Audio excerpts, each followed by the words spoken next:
Welcome to Turkistan TV News. Chinese company that surveils Uyghurs has major role in Beijing Olympics. Lawmakers slam IOC's shameful decision to let U.S. sanctioned companies sponsor games. Washington Free Beacon News.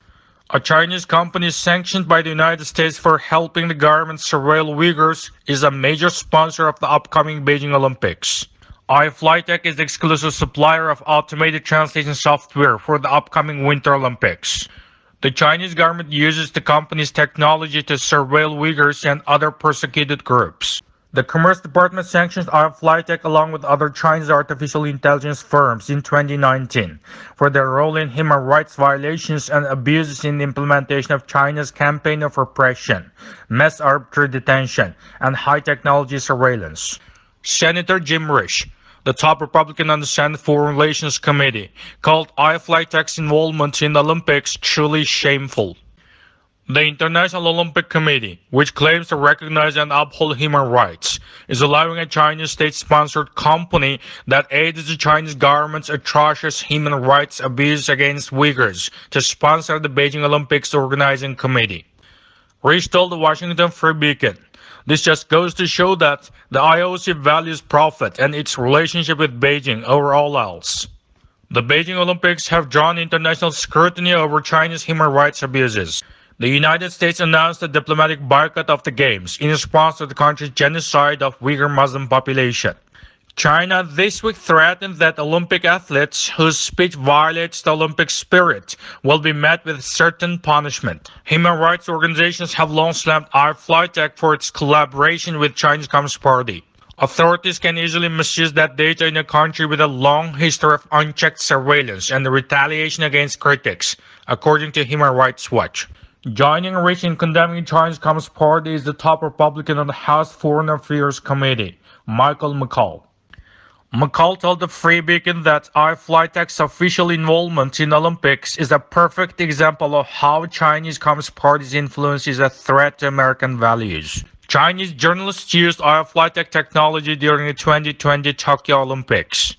The company boasted that its dual-screen translator allowed Chinese journalists to solve the problem of cross-language communication between journalists, athletes, and staff. Congressman Doug Lamborn, whose district includes Olympic and Paralympic Training Center in Colorado Springs, told the Free Beacon that the United States must continue sanctions on companies who assist in carrying out genocide and crimes against the Uyghurs. iFlyTech partners with computer chip maker Intel, which is a sponsor of the Olympic Games.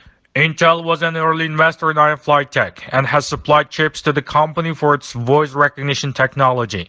Intel lobbied Congress on the Uyghur Forced Labor Prevention Act, the law that prohibited imports that relied on Chinese slave labor. Intel came under fire for apologizing to Chinese authorities for telling suppliers it would not use supplies from East Turkestan, or so-called Xinjiang. Cybersecurity groups say China could exploit technology to surveil those in attendance at the Beijing Games. The app Olympians and others must use report health and travel data ahead of the Games contains numerous encryption vulnerabilities, according to Citizen Lab. The app also contains computer code that censors certain political statements. Eltaber from East Turkestan TV News reported. United States escalates steps to ban imports produced by Uyghur forced labor from China. United States on Monday announced ban on all imports from East Turkestan, so-called China's Uyghur Autonomous Region, where goods are allegedly produced with forced labor. Republic World News. The United States on Monday announced a ban on all imports from East Turkestan, where goods are allegedly produced with forced labor under mass detention and torture. The prohibition was advanced as a part of all implementation of the Uyghur Forced Labor Prevention Act, passed by the United States last month, to eradicate slavery, the U.S. Department of Homeland Security in a statement. According to rights groups' estimates, nearly 1 million people from Muslim and Turkic communities have been detained in East Turkestan and pushed into forced labor in the past few years. Following this, the United States has repeatedly slammed China for its complete disregard for the civil liberties and accused Beijing of conducting genocide in the resource-rich in East Turkestan. However, Beijing has continued to rebut Washington's claims, calling it the lie of the century, as part of its implementation of the Uyghur Forced Labor Prevention Act, that will seek public input to inform the department's continued efforts to prohibit goods from being imported into the United States that are produced with forced labor in the People's Republic of China, including in East Turkestan, USDHS said in its statement. The move comes as part of the efforts to advance the Biden-Harris administration's priority to eradicate forced labor from U.S. supply chain. Alejandro Mayorkas, Secretary of the United States Department of Homeland Security, said in a statement. He also added that the step will help the world's leading forced labor investigators in their mission to protect human rights and international labor standards, stressing that the UFLPA is vital to end horrific practices around the world.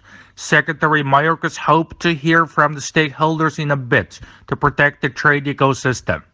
He tweeted about the issue on January 24, 2022, saying, as part of the efforts to advance the Biden-Harris administration's priority to eradicate forced labor from United States supply chains, we are taking an important first step today to implement the Uyghur Forced Labor Prevention Act. The UFLP law was approved by the Senate in December and later signed into the act by the United States President Joe Biden. UFLPA prohibits goods from being imported into the United States that are either produced in East Turkestan, so-called China's Xinjiang province, or by certain entities identified in the forthcoming UFLPA enforcement strategy. Goods are not cleared by customs unless the importer can prove convincing evidence about the source of production, the Department of Homeland Security explained. The act has been widely criticized by notable consumer goods companies like Coca-Cola, Nike, and Apple that have production units in East Turkestan.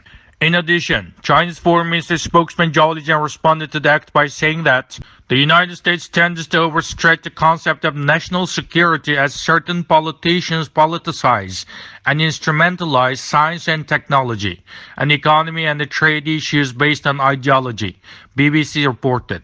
Iltebre from East Turkestan TV News reported.